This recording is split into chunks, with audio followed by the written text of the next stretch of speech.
MCQs সব সাবজেক্টৰ পৰা আমাক কৰাইছিলে তাৰপিছত মেইনছৰ সময়তো মানে আমাক প্ৰপাৰলি মানে সিলেক্টেড মেটেৰিয়েলছ কিছুমান দিছিলে আৰু তাৰ আমি ফটো কৰিছোঁ তাৰ জৰিয়তে আমি আমাৰ নিজৰ সেল্ফ প্ৰিপাৰেশ্যন পাইছোঁ তাৰ ফুল ফ্লেজেন্টলি চাবলৈ গ'লে কেতিয়াৰ পৰা আপুনি একাত্মকভাৱে কেতিয়াৰ পৰা প্ৰিপাৰেশ্যন চলাইছিলে যে চিভিল যাম বা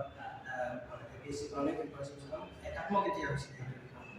honestly ক'ব গ'লে চিভিল চাৰ্ভিচ কৰিম বুলি কি আমাৰ লাইফত it was only because of corona মই এটা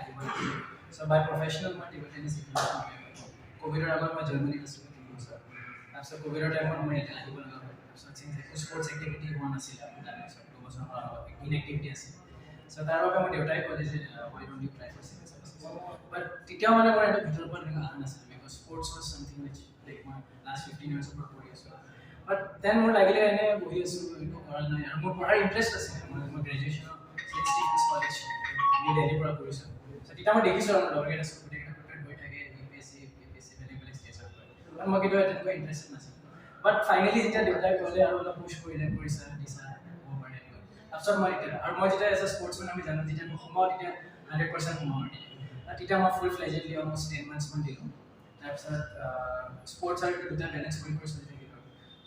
হৈ গ'ল প্ৰিলিমছ ক্লিয়াৰ হ'ল তাৰপিছত আকৌ মেইনছো ক্লিয়াৰ হৈ গ'ল তাৰপিছত আনফৰ্চুনেটলি এতিয়ালৈ প্ৰপাৰলি খেলা ষ্টাৰ্ট হোৱা নাই মোৰ হাতৰ টাইম আছিলে ওলাই গ'ল মোৰ ফাৰ্ষ্ট টাইম